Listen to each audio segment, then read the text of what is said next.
பாடிப்பள்ளம் வழியாக வருகின்ற போது நம்மளுடைய அங்கே அருட் சகோதரர் லூர்து சாமியினுடைய தாத்தா அவர்கள் அவசை கொடுத்திருக்கிறார். அவங்க தாத்தாவுக்கு சின்னப்பன் மரியம்மாள் என்ற 2 பேருக்கும். இதை கடந்து கணக்குப்பம் வந்து தான் நங்காத்தூரில் போய் வேளந்தாங்களில் தெருக்கூத்து அவருக்கு பிடிக்கல, பாவ செயல் என்று சொல்லியிருக்கிறார். பக்கத்தில் இருக்கிற மேற்குள்ளூரில் போய் எல்லாரும் வேடிக்கை பார்க்க போகவே அங்கிருந்து அந்த குதிரை எடுத்துக்கொண்டு வந்து விட்டார். என்ன பாருங்க. அப்புறம் தான் அந்த கல் அந்த இதில் நம்ம நங்காத்தூரில் ஒரு குகை இருக்கிறது, இன்றைக்கும் டஃபி குகை. அங்கே டஃபி இடம்னு மக்கள்னே வாசிக்கிறாங்க 60 பேர். அங்கே ஜபம் செய்து தான் இந்த திண்டிவனத்தை உருவாக்கியிருக்கிறார். அந்த திண்டிவனத்தை உருவாக்குகின்ற போது அவருடைய எண்ணம் பாருங்கள். நம் அன்னை மரியாள் வந்து கானாவூரில் திருப்பலி அந்த தேவையை நிறைவேற்ற போது என் நேரம் வரவில்லை என்கிறார் நம் ஆண்டவர். எப்படி அம்மா சொல்லிட்டாங்களே என்று சொல்லி அவர் சொல்லுவதெல்லாம் செய்கள் கட்டளையிட்டாங்க அன்னை மரியாள். உடனே இறை அருளால் அங்கே புதுமை ஏற்படுத்தினார். ஆனால் தாமஸ் கவான் டப்பி ஒரு அடி மேலே சென்று அன்னை மரியாள் வியாகுல மாதா நல்ல ஆலோசனை மாதாவை வைத்துக்கொண்டு அன்னாள் சூக்கியன் அன்னம்மாள் பாட்டிக்கிட்ட சொல்லி அம்மாட்ட பரிந்துரை பண்ணி இந்த வேலையை முடிக்கணும். எவ்வளோ பெரிய விஷயம் பாருங்க. பாட்டிக்கிட்ட சொல்லி, அதனால தான் அன்னம்மாள் பள்ளின்னு தொடங்கி இருக்கின்றார். ஆக்கப்பட்ட ஒரு வரலாற்று மிக்க ஒருவர் எப்படி இங்கு வந்தார் என்ற ஒரு அதிசயத்தை நாம் இங்கு இந்த நேரத்தில் பகிர விரும்புகின்றேன். தந்தையினுடைய அப்பா சார்லஸ் டஃபி நம்ம இந்திய சுதந்திர தினத்திற்காக காந்தியடிகள் சுபாஷ் சந்திர போஸ் எல்லாம் போராடினார். அதுபோல அயர்லாந்து நாட்டு ஆங்கில அரசிடம் சரணடைந்த போது அதுக்கு போராட்டத்துக்காக தந்தை அப்பா வந்து போராட்டம் செய்திருக்கின்றார்.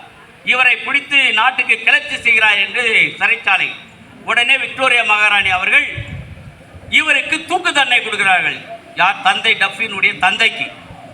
உலக நாடுகள் எல்லாம் கண்டிக்கிறது. உடனே மன்னித்து அந்த 8 பேரையும் ஆஸ்திரேலியாவுக்கு நாடு கடத்துகிறார். இவரை சார்லஸ் டஃபினுடைய அவரை அங்கு 25 ஆண்டு காலம் ஆஸ்திரேலியாவில் நாடு கடத்தப்பட்டு அங்கே சிறைவாசம் இருக்கிறார், அங்கே வாழ்கிறார். 26வது ஆண்டு என்ன புதுமை, அந்த ஆஸ்திரேலியா நாட்டுக்கே பிரதமராகிறார்.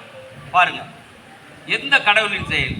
பிரதமராகி 5 ஆண்டு பிறகு திரும்ப பிரான்ஸ் நீல் என்ற பட்டணத்திற்கு வந்து 72 வயதில் 14வது குழந்தையாக பிறந்து அவர் டான் என்று கூப்பிடுவார்கள் சின்ன வயசில். அவர் நான் குருவாக போகிற இடத்துக்கு தந்தை மறுக்கிறார். தன்னுடைய வயதான நாட்டில் படுக்கறையில் இருக்கும்போது டான், நீ விருப்பப்படுகின்றபடியே நீ வேத சாட்சியாக போக வேண்டும், நீ இந்த நாட்டிலிருந்து வேறொரு தேசத்துக்கு கடந்து சென்று வேத சாட்சியாக இறக்கணும், ஆண்டவருக்கு நீ உயிர் கொடுக்கணும் என்று எனக்கு பிராமிஸ் வாங்கியிருக்கிறார். அதுக்கு அப்படியே அந்த குருமடத்தில் சேர்ந்து படிக்கின்றார். அப்போது அந்த பாரிஸினுடைய தாயர் அவர்கள், நீ வேத போதகத்துக்காக செல்லுகின்ற இந்த பாதம் புனிதமானது என்று அந்த ஆயர் இவருடைய காலை தொட்டு புட்டு வணங்கி வழி அனுப்பித்திருக்கின்றார். அவர் கப்பலில் வருகின்ற போது சிந்தித்து எழுதிய கடிதங்கள் இருக்கின்றது. நான் இந்தியாவிற்கு பாண்டிச்சேரிக்கு சென்று என்ன செய்ய வேண்டும் என்று ஜவமாலை சொல்லி வந்திருக்கின்றார். அதை எழுதியிருக்கிறார். அப்படி சொல்லி வந்து இங்கே வந்தவர் தான் சேத்பட்டில் துணை பங்கு சாமியாராக போய் இருந்து இன்னைக்கு சேத்பட்டினுடைய வளர்ச்சிக்கு காரணமாக இருந்திருக்கிறார். அதற்கப்புறம் பங்கு தந்தையாகத்தான் வேளந்தாங்கலில் போட்டிருக்கிறார். வேளந்தாங்கலில் 2 ஆண்டுகள் பணி செய்திருக்கிறார். முதல் பள்ளியை தன்னுடைய அயர்லாந்து நாட்டினுடைய புனிதர் பேட்ரிக் என்ற பெயரை வைத்து இந்த பள்ளியை தொடங்கியிருக்கிறார். அதற்கப்புறம் 160 பள்ளிகளை நம்ம மறைமாநிலம் செங்கல்பட்டு வேலூர்லாம் சேர்ந்து தொடங்கியிருக்கின்றார். சமீபத்தில் கெங்கப்பட்டில் கூட 100 ஆண்டு நிறைவை அந்த பள்ளி கொண்டாடி இருக்கிறது. அங்கே 3 ஆசிரியை டப்ளி சாமியார் அனுப்பினார் என்ற வரலாற்று குறிப்பை அந்த தகவலை அங்கே தெரிவிக்கிறது. பாருங்கள், அவருடைய சிந்தனையும் வளர்ச்சியும் பார்க்கின்ற பொழுது நான் அந்த இவரால் நிகழ்ந்துகளை சாட்சியாக சொல்லுகின்றேன். இப்போ நான் ஒரு ஆராய்ச்சி செய்தேன். வேளந்தாங்கல்ல முதல் பள்ளி தொடங்கினதுனால இன்னாதான் இந்த வேளந்தாங்கல்ல இருக்குது என்று நான் சிந்திக்கின்ற போது, தமிழ்நாட்டில் ஒரு கிராமத்தில் இருந்து ஒரு மாவட்டத்தினுடைய முதன்மை கல்வி அலுவலர், ஒரு மாவட்டத்தினுடைய மாவட்ட கல்வி அலுவலர், ஒரு வட்டாரத்தினுடைய வட்டார கல்விகள் 3 பேரும் எங்கள் வேளந்தாங்கலில் உருவாகியிருக்கிறார்.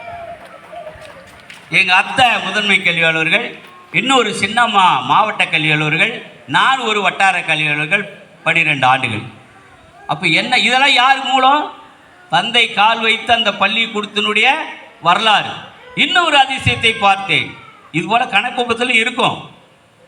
ஃபாதர் சம்பத்குமார் பல்கலைக்கழகத்தினுடைய பேராசிரியராகும். நம்ம மறைமாவட்டத்தின் சார்பாக அந்தோன்ராஜ் என்கின்றவர் திருப்பத்தூரிலே சலேசினுடைய அதிபராக இருந்து அந்த கல்லூரியுடைய பேராசிரியராக, ஜான் பீட்டர் என்பவர் சேசு சபையில் அந்த கல்லூரியிலே பேராசிரியராக, அடுத்து என்னுடைய சகோதரர் சகாயராஜ் ஹையர் செகண்டரி பள்ளியினுடைய முதல்வராக ஆகிய இந்த 4 பேரும் இந்த அடிப்படை கல்வியை இங்கே கற்று கல்வித்தலங்களுடைய மேல் நோக்கி இந்த நிலை இருக்கிறதுக்கு காரணம் அவர் தொடங்கிய முதல் பள்ளியினுடைய வரலாறு. இதை நாங்கள் நின்று பார்த்தோம். இன்னொரு விஷயம் செய்தோம். தந்தை எங்கள் ஊர்லேருந்து தெருக்கூத்தாடினா பாவன் போயிட்டார் கோச்சிக்கிறது. ஃபாதர் மெஸ்ஸியா பேரில் 4 கிராம மக்களும் சேர்ந்து வேனை எடுத்துன்னு போய் அவர் கல்லறையில் மன்னிப்பு கைகோத்து மன்னிப்பு நடத்தி அந்த திருப்பலியை அங்கே நிறைவேற்றுக்கு வேளந்தாங்கல் வருகின்ற போது மணி 10:30. 1 மணி நேரம் வேன்லேருந்து இறக்க முடியாத மழை.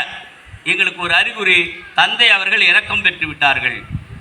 அவருடைய 13 ஆண்டு காலத்தில் இந்த வேளந்தாங்கல் பொங்கு துணை பொங்குகள் எல்லாம் மிகப்பெரிய வளர்ச்சி பெற்றது. எனவே அவர் பேரை வேண்டி ஒரு போர் போட்டோம்.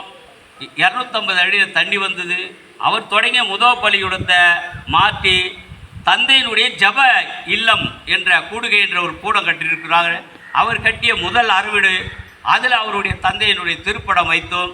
ஆக இப்படி அவருடைய நிகழ்ச்சி ஏற்படுகின்ற போது தந்தை இப்போது பேராயராக இருக்கின்ற மேனாள் சின்னப்ப ஆண்டகை அவர்கள் 1951லேருந்து 61 வரைக்கும் 2 காலம் ஆசிரியர் பயிற்சி படித்தார்.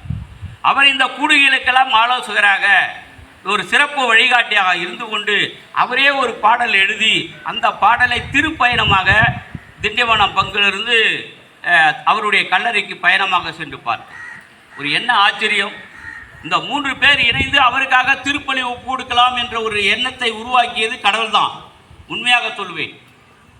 ஏனென்றால் நான் அவருடைய பற்றாளராக 39 ஆண்டு காலம் ஆசிரியராக பணிபுரிந்த போது பல ஆசிரியரிடம் அடிக்கடி சொல்லி இதை செயல்படுத்துவேன்.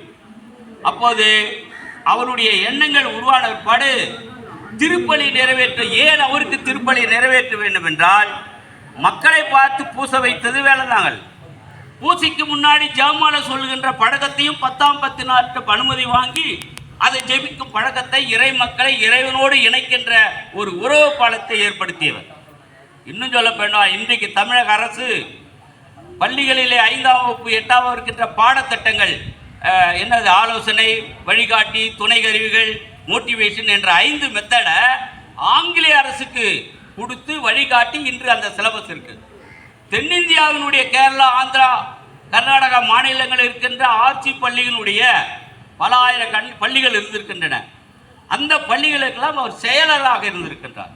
பாருங்கள், எவ்வளோ முன்னேற்பான ஒரு செயல்களை அவர் இந்த இடத்துல வளம் புரிந்திருக்கின்றார். ஆக இதையெல்லாம் நினைவு கூர்ந்து அவருடைய செயல்களினால்தான் இந்த திருப்பலியை அவருக்கு ஜெபித்து ஒப்பு கொடுக்கின்ற ஒரு செயலை நாங்கள் அடுத்த நிலைக்கு கொண்டு போயிருக்கோம். எதிர்பார்க்கவே இல்லை. அதே போல் இந்த வாட்ஸ்அப்பில் பதிலும் அடுத்தது அவருடைய கூடுகையான வலைதளத்தில் பதிவு செய்வதற்கு அவருடைய பதிவுகளெல்லாம் இன்னைக்கு உலக மக்கள் முழுதும் பார்க்கின்றார்கள். அவருடைய பற்றி ஒரு புத்தகம் வெளியிட்டோம். இதில் இந்த புத்தகம் டிசம்பர் மாதம் வெளியிடப்பட்டது. அவருடைய கருத்துக்கள் எல்லாம் அடங்கி இதை பார்க்க வெளியிட்ட போது கூட என்ன புதுமை நடந்தது என்றால், இந்த முப்பணி நிலையத்தினுடைய இயக்குனர், சாம்ஸ் பள்ளியினுடைய இயக்குனர், டிஓஸ் பள்ளியினுடைய இயக்குனர், அருட்தந்தையர்களுக்கெல்லாம் இணையாக இருக்கின்ற நம்முடைய தேவசகாயம் ஃபாதர் அவர்கள் இதை வழங்கினார்.